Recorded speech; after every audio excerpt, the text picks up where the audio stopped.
ঘূর্ণিঝড় বিধ্বস্ত পটুয়াখালীর কলাপাড়া পরিদর্শনে যাচ্ছেন প্রধানমন্ত্রী শেখ হাসিনা। দুর্গত এলাকায় আমাদের সহকর্মী জয়দেব দাস রয়েছেন, সেখানকার পরিস্থিতি জানতে আমরা সরাসরি তার সঙ্গে যুক্ত হচ্ছি। জয়দেব, দুর্গত এলাকার পরিস্থিতি এখন কেমন দেখছেন? এবং আজ তো প্রধানমন্ত্রী যাচ্ছেন কলাপাড়া পরিদর্শনে, তো তিনি কয়টা নাগাদ ত্রাণ কর্মসূচি শুরু করবেন? প্রিয়াঙ্কা, এখানকার আবহাওয়া আজকে রৌদ্রোজ্জ্বল আবহাওয়া। প্রধানমন্ত্রী শেখ হাসিনা 11টায় তার ঢাকা থেকে হেলিকপ্টার যোগে রওনা হওয়ার কথা রয়েছে।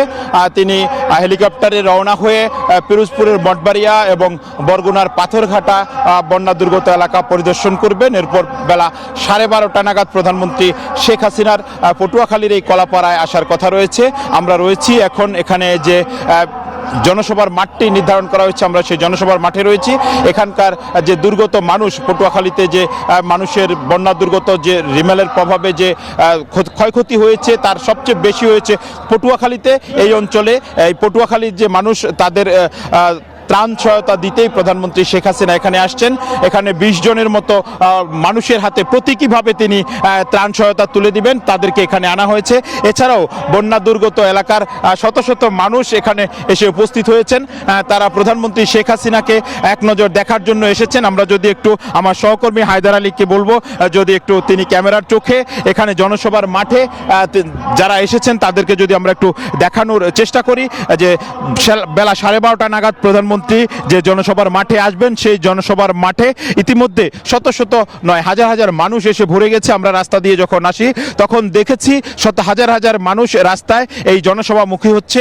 এই কলাপাড়া এবং পটুয়াখালী থেকে যে মানুষজন আসছেন তারা সবাই বেলা 12:30 বা 12টা পর্যন্ত এই মাঠে পৌঁছালে হয়তো এই মাঠে মানুষের ধারণ করার ক্ষমতা থাকবে না।